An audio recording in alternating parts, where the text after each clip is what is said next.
first? Okay, so April 24th, 1998, 20 years ago almost from the date, I signed my national letter of intent to attend Wake Forest University.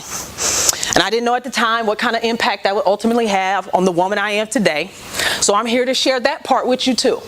How having one goal, one dream, understanding how to get there can transform your entire life, your family's life, everyone around you, and put you in positions that you would never imagine you would be in.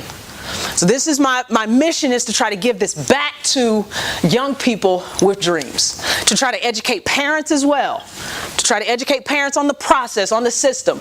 I'll talk from a book that I wrote, signed The Essential Guide for Aspiring College Athletes. I give you 23 rules. So 23 rules to get signed. I'll be going over these 23 rules for a portion of what we're going to discuss today, but then I'll open this up for Q&A, right? I want you to use me to learn every single thing you don't know, to get all the confusion out the way. Every single person in here's journey is different. There's not two people who are going to have the same situation, same scenario, because you're just all different.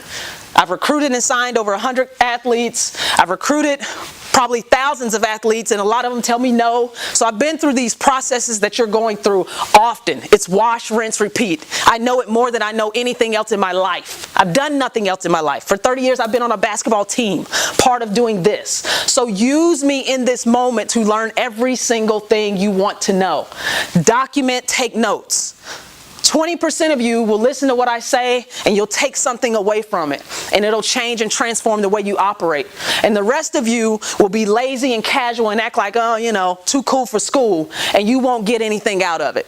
But the people that do, I already in advance applaud you. Already in advance for taking advantage of this woman standing in front of us trying to give me information on how I can live my dreams. I already applaud you in advance. So lock in and gain every single thing you can. We on the same page? So I want to share a passage with you, one of my favorite passages. Man in the Arena. I don't know if you've ever heard of it before. Raise your hand if you've heard of the passage, A Man in the Arena. No? It's a passage from a speech by Teddy Roosevelt, which was our 26th president, and he's referring to war.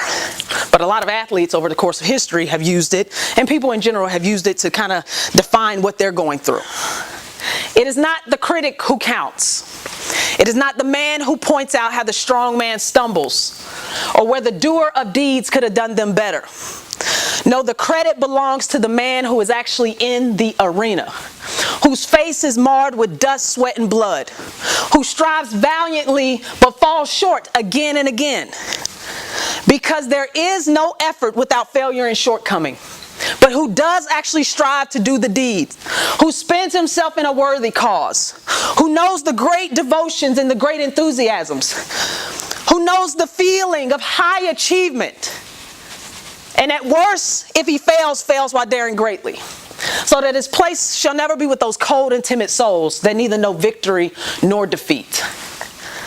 I love that, because you're people who want to be in the arena. And doing this, you sign up to be in the arena. And you also understand that your face is going to be dusty and sweaty and marred with sweat and blood. But you also know the triumph of high achievement, the great enthusiasms, the devotion. You understand what that feels like. That's the only reason why you're in the arena in the first place. But there will be some people outside the arena who will try to tell you how it feels to be inside, or critique you. Some of them may be applauding you. It doesn't matter, good or bad. They ain't in there. They're not in that battle. I'm here because I've been in that battle, and I want to share it with people who want to be a part of that. There are people outside of that arena who have no clue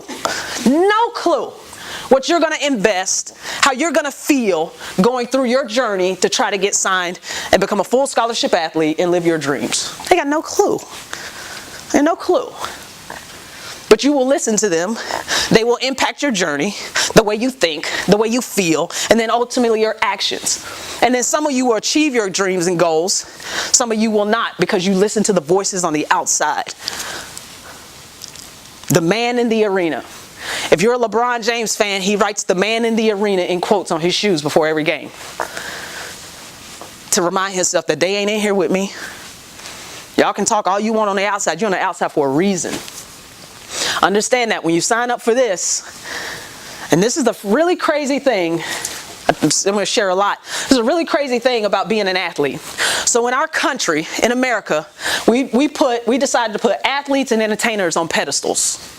We're going to come watch you play, and we're going to critique you, we're going to applaud you, we're going to talk bad about you, we're going to do everything, but we're going to be out here watching you. Entertainers, we do the same thing, we critique them. But meanwhile, the people who are actually doing the job, it's not a joke to them. It's not a joke to me. I get up at 5 a.m., I go lift weights, I go run. I give up my weekends, I give up partying with my friends, I give up all this stuff you get to do.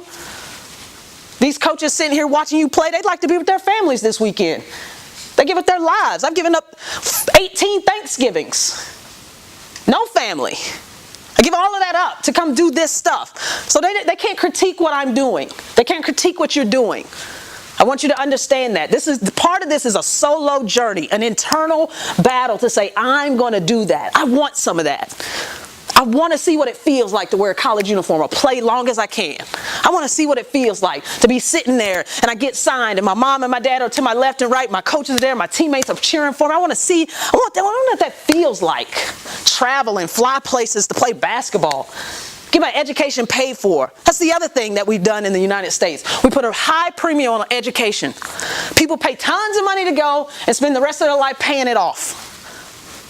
It's called business. But you, because of your unique gifts and talents, because you signed up to be in the arena, you get to go be an entertainer for them, and you don't have to pay that back. And you can also be educated. And that's the long-term value. That's when you're 37 years old and don't dribble and shoot the ball no more. You can still find yourself in positions to make lots of money in life, to add value to businesses and companies and do things greater than yourself still. So this is not like, oh yeah, no, this is something very important that can transform your world. I'd love to see that happen for you. I really would.